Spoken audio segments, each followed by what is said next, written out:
मेरे चैनल को सब्सक्राइब करें और बेल आइकन दबाकर भेड़ियों के झुंड का हिस्सा बनें।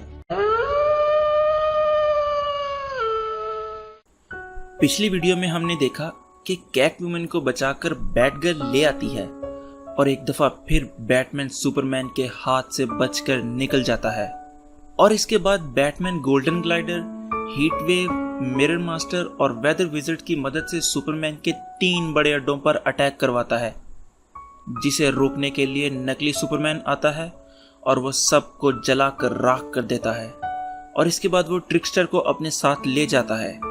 अब जब ग्रंडी मेन रोड पर हॉकगर्ल और सोल्जर्स पर हमला करता है तो वहां असली और नकली दोनों सुपरमैन आ जाते हैं और उन दोनों के दरमियान ग्रंडी मुक्का खाकर बैठा होता है। अब आगे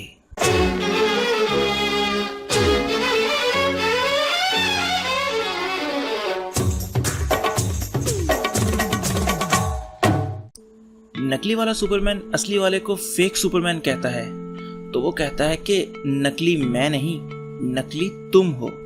अपनी शक्ल एक दफा आईने में देख लो, तुम्हें खुद ही पता लग जाएगा कि कौन असली है और कौन नकली।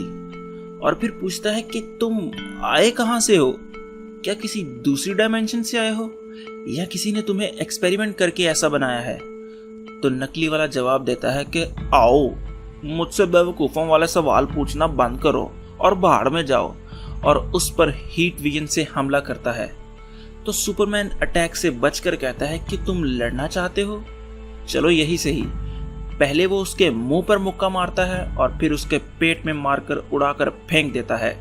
ग्रंडी इस मौके को देखकर चौका मारता है और सुपरमैन पर हमला कर देता है, लेकिन पीछे से नकली वाला सुपरमैन आता है और वो ग्रंडी पर हमला करता है और एक कार जिसमें एक जीता जागता बंदा बैठा है वो उठाकर ग्रंडी के मारने लगता है, लेकिन असली वाला आकर उससे गाड़ी छुड़वा कर साइड पर रखता है। लेकिन इतनी देर में वो एक और गाड़ी उठाता है और ग्रंडी के मारने लगता है, लेकिन पीछे से हॉल जॉर्डन आकर उससे वो गाड़ी छीन लेता है और उन सब के अराउंड एक डूम सा बना देता है ताकि वो अपनी फाइट में सिविलियंस को नुकसान ना पहुंचा सकें। तो हॉल सुपरमैन से पूछता है कि ये कौन है? तो सुपरमैन बताता है कि किसी ने मेरी बाजार किस्म की फोटोकॉपी बनाने की कोशिश की है। तो नकली वाला कहता है कि आओ, मैं फोटोकॉपी नहीं हूँ, मैं असली वाला सुपरमैन हूँ। लेकिन हॉल कहता है कि तुम कहीं से भी असली वाले नहीं लगते, तुम्हें अपने आप को सुपरमैन नहीं बाजारो कहना चाहिए। तो वो कहता है कि बाजारो? आओ, जहाँ सुपरमैन की इज्जत नहीं, सुपरमैन वहाँ एक पल भी नहीं रुकेगा। और वो हॉल के बनाए हुए डूम को तोड़कर वहां से चला जाता है। सुपरमैन भी उसके पीछे जाने लगता है, लेकिन ग्रंडी उसको रोक लेता है। तो सुपरमैन गुस्से में उसको मारता है और ग्रंडी की गर्दन उसके धड़ से अलग कर देता है। तो हॉल कहता है कि हमें बाजारों के पीछे जाना चाहिए। तो सुपरमैन कहता है कि नहीं, वो अब बहुत दूर जा चुका होगा। इसके बाद सुपरमैन ग्रंडी को उठाता है और उसको लेक्स के पास लाता है और कहता है कि इसका कुछ करो, हम हर दफा इसे मारते हैं और ये दोबारा रीजनरेट हो जाता है। इसका कुछ ऐसा बंदोबस्त करो कि ये हमारे कुछ काम आ सके। तो लेक्स कहता है कि मैं भी इंसान हूँ, मैं कोई मशीन नहीं हूँ। पहले तुमने डूम्सडे को मेरी गोद में लाकर फेंक दिया और कहा इसका ब्रेन वॉश करो, और अब तुमने ग्रंडी को लाकर फेंक दिया है। तुम चाहते क्या हो मुझसे? तो सुपरमैन कहता है कि तुम दुनिया के सबसे अक्लमंद इंसान हो और मुझे पूरा यकीन है कि तुम कोई ना कोई हल जरूर निकाल लोगे। और सुपरमैन वहां से ये कहकर चला जाता है। अब कैटवुमन, जो कि बैटमैन का साथ छोड़ चुकी है, वो हार्ली को अपने साथ लेती है और अपनी पुरानी रूटीन में लग जाती है, यानी दुकानों वगैरह से चीजें चोरी करना। और अब वो एक डायमंड शॉप में मौजूद है जहां से वो और हार्ली डायमंड चोरी करके पुलिस से भागती हैं। लेकिन छत पर उनकी मुलाकात डेमियन से होती है, जो उनका पीछा कर रहा था, और वो हार्ली को अपनी स्टिक मारता है। तो कैटवुमन उस पर हमला करके उसको अपने पंजे मारती है और वहां से भागने लगती है। तो वो आगे से आकर उसको घेरा डाल लेता है और कहता है कि तुम भी बैटमैन की तरह भाग रही हो? तो वो कहती है कि मैं भाग कहाँ रही हूँ, मैं तो तुम्हारा ध्यान बटा रही थी ताकि हार्ली डायमंड्स लेकर भाग सके। और वो जब देखता है तो हार्ली वहां से गायब होती है। तो कैटवुमन डेमियन को बातों में लगाती है और उसके करीब आकर उस पर आंसू गैस छिड़क कर वहां से भाग जाती है। इसके बाद डेमियन बैट केव में आता है जहां एल्फ्रेड वहां की सफाई करने में मसरूफ था और वो डेमियन को देखकर खुश हो जाता है। तो डेमियन पूछता है कि एल्फ्रेड, एक बात का जवाब तो दो, अगर तुम्हें मौका मिले तो तुम क्या बनना चाहोगे, सुपरमैन या बैटमैन? तो एल्फ्रेड कहता है कि मुझे कोई भी नहीं बनना, मैं एल्फ्रेड ही ठीक हूँ, लेकिन अगर वैसे ही बात करें तो मैं हमेशा बैटमैन का साथ ही दूंगा, क्योंकि वो स्मार्ट है और वो हर बंदे से 2 कदम आगे रहता है। तो डेमियन कहता है कि तुम्हें वाकई लगता है कि डैड सुपरमैन को हरा सकते हैं? तो वो कहता है कि क्यों नहीं, बैटमैन एक जांबाज सिपाही है और सुपरमैन एक कायर है और वो डरपोक आदमी है। उसकी पूरी जिंदगी डर से भरी पड़ी है, क्योंकि जितनी ज्यादा उसके पास पावर्स हैं वो उतना ही डरपोक आदमी है। तो वो बातें करते करते जा रहे थे कि डेमियन की नज़र वहां पर रखे हुए सूट्स पर पड़ती है जहां से नाइटविंग का सूट गायब था। तो एल्फ्रेड बताता है कि नाइटविंग का सूट कोई 2-3 साल पहले कोई चुरा कर ले गया था, पता नहीं कौन। तुम्हें पता है कौन? तो वो जवाब देता है कि नो आइडिया। अब डेमियन एल्फ्रेड की बातें सुनकर परेशान भी था और गुस्से में भी था और वो इसी कश्मकश में वहां से चला जाता है। इसी गुस्से की हालत में वो एक फैसला लेता है और गौथम के क्रिमिनल्स को लोकेट करके उनसे लड़ने के लिए अकेला ही चला जाता है, जिनमें स्केयरक्रो, मैन बैट और ब्लैक मास जैसे बड़े बड़े क्रिमिनल्स शामिल थे। तो वो सब मिलकर उस पर हमला करते हैं। वो कुछ को तो मारता है, लेकिन वहां पर ब्रोंज टाइगर का गैंग भी पहुंच जाता है और वो सब मिलकर एक साथ डेमियन पर हमला करते हैं और उसकी रज के धुलाई करते हैं। लेकिन तभी वहां नाइटविंग आता है, जो कि अब डेडमैन की जिम्मेदारियां निभा रहा है। वो आकर टाइगर की बॉडी के अंदर घुस जाता है और सब क्रिमिनल्स को मारने लगता है और डेमियन बेहोश हो जाता है। जब उसकी आंख खुलती है तो वो साइबोर्ग के पास बेड पर लेटा होता है, जो उसका इलाज कर रहा था। जब उसकी आंख खुलती है तो वो पूछता है कि मैं यहाँ कैसे आया? तो वो बताता है कि तुमने ही तो हमें मैसेज भेजा था कि मैं यहाँ हूँ और मुझे आकर ले जाओ।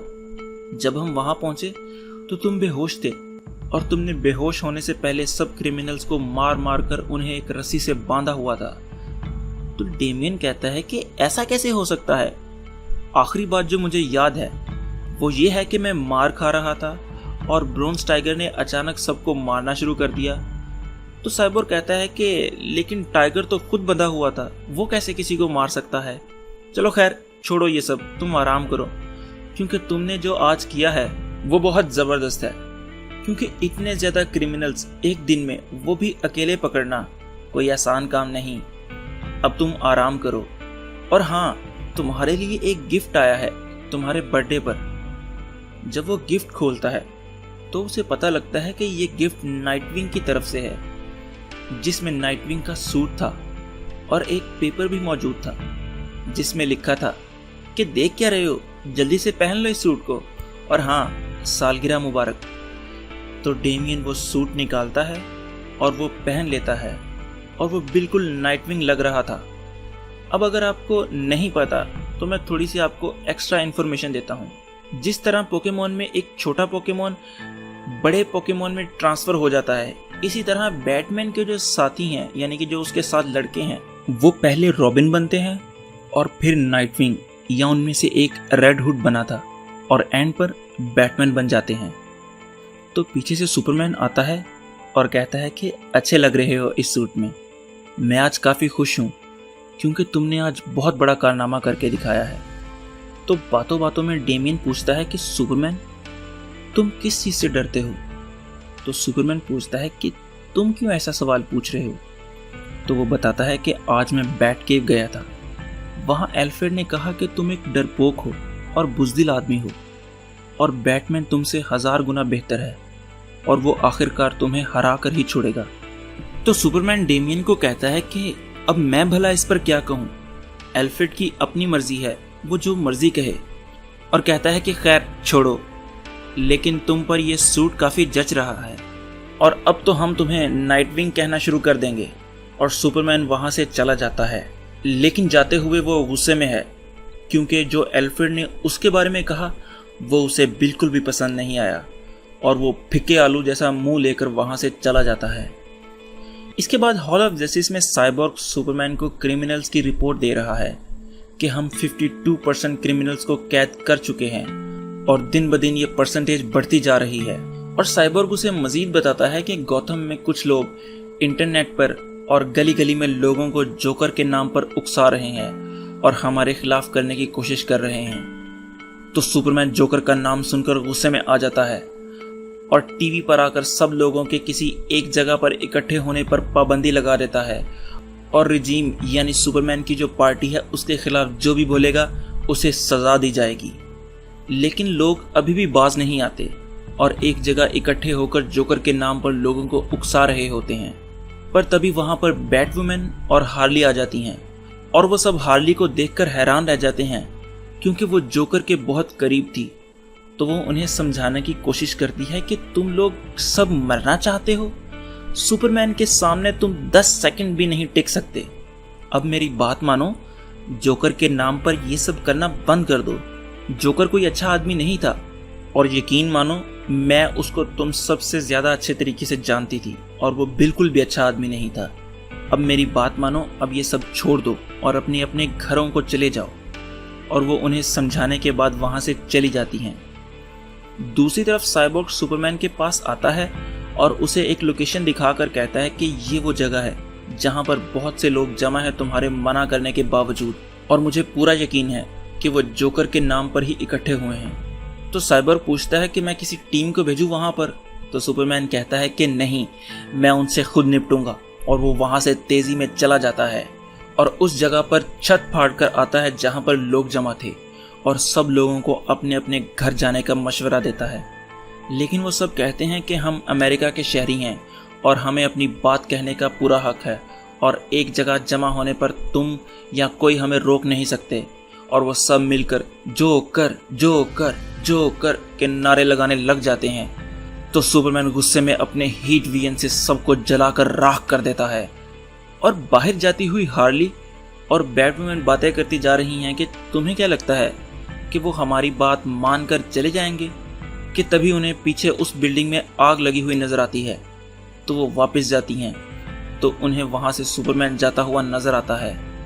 जब वो अंदर दाखिल होती हैं तो वो अंदर लोगों की जली हुई लाशें देखकर हैरान रह जाती हैं। और यहाँ पर चैप्टर नंबर 16 की कहानी एंड हो जाती है। और अगर आपको एयर 5 की वीडियोस पसंद आ रही हैं और मज़ीद वीडियोस चाहते हैं तो इस वीडियो को लाइक करें, चैनल को सब्सक्राइब करें और अपना पॉइंट ऑफ व्यू कमेंट्स में लाजमी दें। तो खुश रहें, खुश रखें। अल्लाह हाफिज़।